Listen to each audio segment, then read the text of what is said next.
Welcome to civils only. जैसा कि current affairs के सेशन में बताया गया था कि हम वर्ष 2020-21 में सरकार द्वारा शुरू की गई महत्वपूर्ण पॉलिसी और स्कीम को डिस्कस करेंगे जो हमारे आने वाले एग्जाम पॉइंट ऑफ व्यू से इम्पॉर्टेंट होंगी। तो उसी को आगे बढ़ाते हुए आज हम इस सेशन के पहले पार्ट में गवर्नमेंट स्कीम एंड प्रोग्राम को डिस्कस करेंगे। तो चलिए आज का सेशन स्टार्ट करते हैं। सेशन स्टार्ट करने से पहले हम 2-3 चीज़ों पे नज़र डाल लेते हैं। जैसे हमारे सेशन का मेन मोटिव रहेगा कि हम कम से कम समय में अधिक से अधिक रेलिवेंट इन्फॉर्मेशन को डिस्कस करें ताकि हमको एग्ज़ाम में इसका ज़्यादा से ज़्यादा बेनिफिट मिल सके। दूसरी चीज़, गवर्नमेंट स्कीम और प्रोग्राम से रिलेटेड जो भी कॉम्पिटिटिव एग्ज़ाम में क्वेश्चंस आते हैं तो उसमें जो पर्टिकुलर कुछ डायमेंशंस रहते हैं उस पर ज़्यादा ही एग्जामिनर का फोकस रहता है। जैसे पर्टिकुलर स्कीम या प्रोग्राम की लॉन्च डेट क्या है, या वो किस मिनिस्ट्री के अंडर में शुरू की गई है, उसका ऑब्जेक्टिव क्या है, उसके एलिजिबिलिटी क्राइटेरिया क्या है। तो इस डिस्कशन में हम भी इन सभी डायमेंशन पे ज़्यादा से ज़्यादा फोकस करने की कोशिश करेंगे ताकि हमको इससे ज़्यादा से ज़्यादा बेनिफिट मिल सके। ठीक है, तो हम पहली scheme startup India seed fund scheme को शुरू करते हैं। तो देखो इसके अगर इस स्कीम के बैकग्राउंड की बात करें तो देखो सरकार ने 2016 में स्टार्टअप इंडिया की शुरुआत की थी। तो स्टार्टअप इंडिया स्कीम का जो मेन एम था वो था कि देश में एंटरप्रेन्योर कल्चर को बढ़ावा देना। तो अभी जनवरी 2021 में इसको पूरे 5 साल हुए हैं। तो इसके 5 साल होने के उपलक्ष्य में पीएम ने प्रारंभ स्टार्टअप इंडिया इंटरनेशनल सम्मेलन के दौरान startup India seed fund scheme की घोषणा की थी और फिर इसको आगे चलकर प्रॉपर अप्रैल 2021 में शुरू किया गया है ना। और ये मिनिस्ट्री ऑफ कॉमर्स और इंडस्ट्री के अंतर्गत शुरू की गई है और इसका जो मेन ऑब्जेक्टिव है वो है मार्केट में जो भी देश के स्टार्टअप हैं उनको और भी स्टेबल बनाना, उनको स्ट्रॉन्ग करना और उनके प्रोटोटाइप डेवलपमेंट, मार्केट एंट्री और कॉमर्शलाइजेशन को बढ़ावा देने के लिए उन्हें फाइनेंशियल असिस्टेंस प्रोवाइड कराना है ना। तो सरकार ने इस योजना के तहत जो एलिजिबिलिटी क्राइटेरिया डिसाइड किए उसमें 2 मेन एलिजिबिलिटी क्राइटेरिया, जिनमें पहला है कि इसके तहत जो भी स्टार्टअप लाभ लेने के लिए आवेदन करेगा तो ज़रूरी है कि उसको स्थापित हुए 2 वर्ष से अधिक ना हुए हों। और इसमें दूसरी जो कंडीशन है वो ये है कि उस स्टार्टअप ने 10 लाख रुपए से अधिक की मॉनेटरी सपोर्ट किसी भी सेंट्रल या स्टेट गवर्नमेंट की स्कीम के तहत प्राप्त ना की हो।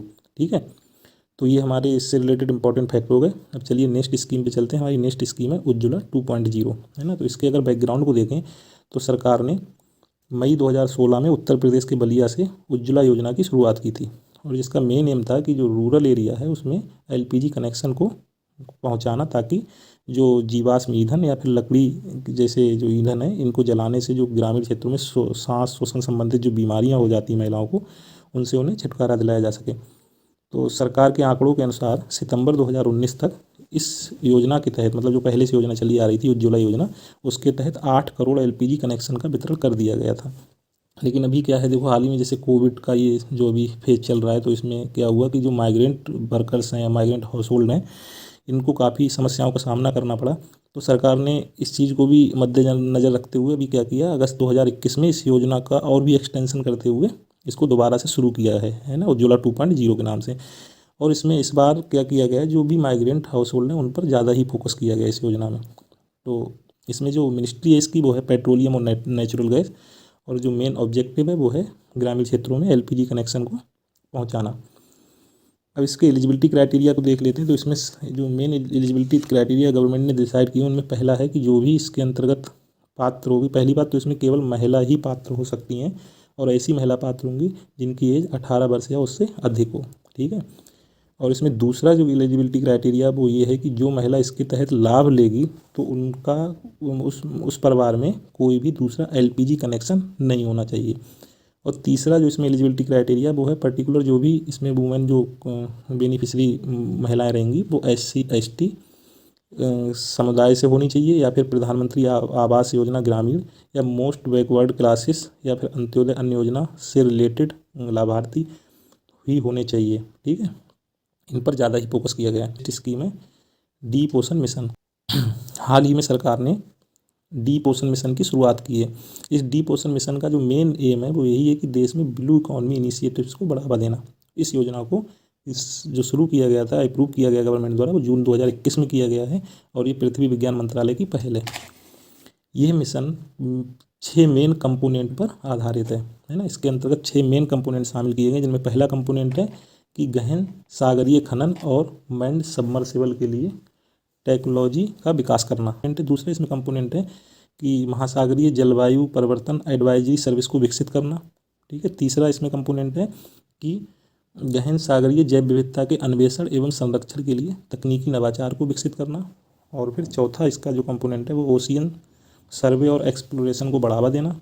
इसका पांचवा कंपोनेंट है महासागरों से ऊर्जा और शुद्ध जल को प्राप्त करना। और जो लास्ट कंपोनेंट है वो है महासागर के जैव विविधता और उसके संसाधनों को समझने के लिए वहाँ पे एडवांस मरीन स्टेशन को स्थापित करना। ठीक है, तो इन 6 कंपोनेंट पे ये स्कीम बेस्ड है। ओके। अच्छा, हाल ही में सरकार ने क्या किया है, इसी योजना के एक पार्ट के रूप में समुद्रयान प्रोजेक्ट की शुरुआत की थी अभी सरकार ने हाल ही में। तो इसमें क्या किया गया था कि एक मत्स्य 6000 नाम का एक सबमर्सिबल व्हीकल को महासागरीय मिनरल्स को, जो रेयर मिनरल्स हैं उनके माइनिंग और एक्सप्लोरेशन के लिए मत्स्य 6000 को गहन सागरीय क्षेत्र में भेजा गया था। ओके। और भारत इस प्रकार की तकनीकी को प्राप्त करने वाला छठा देश बन गया है, क्योंकि इसमें पहले से ही जो अमेरिका, रूस, फ्रांस, जापान और चाइना शामिल है। ठीक है, अपनी नेक्स्ट स्कीम पे चलते हैं। हमारी नेक्स्ट स्कीम है रेल कौशल विकास योजना। तो इसे सरकार द्वारा सितंबर 2021 में शुरू किया गया था। और इसके बैकग्राउंड को देखें तो 2015 से प्रधानमंत्री जो कौशल विकास योजना की शुरुआत की गई थी, उसी के एक पार्ट के रूप में इसको शुरू किया गया है। और ये रेलवे मंत्रालय की योजना है। और इसका जो मेन एम है वो सेम है कि उसमें का जो एम है वो वही कि लोगों में कौशल विकास को बढ़ावा देना, ताकि उनको बेहतर से बेहतर रोजगार मिल सकें। और इसकी एलिजिबिलिटी क्राइटेरिया की बात करें तो इसमें ऐसे युवा जो 18 से 35 साल की एज के बीच के हों और जो मैट्रिक पास हों वो इसके तहत लाभ प्राप्त कर सकते हैं। ठीक है, और इसके द्वारा जो भी ट्रेनिंग प्रोवाइड कराई जाएगी उसके लिए किसी प्रकार का कोई भी चार्ज नहीं किया जाएगा, मतलब ये ट्रेनिंग फ्री ऑफ कॉस्ट होगी। चलिए अब हम अपने नेक्स्ट स्कीम पर चलते हैं। हमारी नेक्स्ट स्कीम है स्वामित्व स्कीम। ठीक है, तो इसकी शुरुआत सरकार ने अप्रैल 2021 में की थी और ये पंचायती राज मंत्रालय के अंतर्गत इसको शुरू किया गया है। इसका जो मेन उद्देश्य है वो ये है कि अभी क्या देखने में आता है कि ग्रामीण क्षेत्रों में अभी भी लैंड का ठीक से रिकॉर्ड मेंटेन नहीं हो पाया है, जिस कारण क्या रहता है, ग्रामीण क्षेत्रों में लैंड को लेकर डिस्प्यूट बने रहते हैं। तो उन डिस्प्यूट को समाप्त करने के लिए ग्रामीण क्षेत्रों में बेहतर नियोजन को बढ़ावा देने के लिए इस योजना को सरकार द्वारा शुरू किया गया है। स्वामित्व योजना का संचालन सामूहिक रूप से पंचायती राज मंत्रालय, स्टेट रेवेन्यू डिपार्टमेंट, स्टेट पंचायती राज डिपार्टमेंट और सर्वे ऑफ इंडिया के द्वारा किया जाएगा। और ये सेंट्रल सेक्टर स्कीम है। और इससे पहले सरकार द्वारा 2020-21 में 9 राज्यों में पायलट फेज में इस स्कीम को शुरू किया गया था। और उसकी सफलता को देखते हुए अभी सरकार द्वारा इसको पैन इंडिया लेवल पे शुरू किया गया है। बेनिफिट क्या होंगे, तो इसके अगर बेनिफिट्स की बात करें तो सबसे पहली बात जो इसमें जो मेन बात है वो ये है, जब लोगों के लैंड का प्रॉपर रिकॉर्ड मेंटेन हो जाएगा तो उससे क्या होगा, उनको बैंक से लोन लेने में हेल्प मिलेगी। उनके प्रॉपर्टी से रिलेटेड जो भी डिस्प्यूट बने हुए वो डिस्प्यूट समाप्त होंगे। ग्रामीण स्तर पर समग्र प्लानिंग बनाने और उसको इम्प्लीमेंट करने में भी सहायता मिलेगी। और इसके साथ साथ आत्मनिर्भर, जो ग्रामीण भारत की बात की जाती है कि हमारे जो देश के गांव हैं वो आत्मनिर्भर बने, तो उस दिशा में भी ये योजना महत्वपूर्ण साबित होगी। तो इस सेशन के तहत हमने ये कुछ इंपॉर्टेंट स्कीम डिस्कस की हैं। अब जो बची हुई जो भी स्कीम्स हैं वो इसी तरह से हम अपने नेक्स्ट सेशन में डिस्कस करेंगे। Okay, thank you.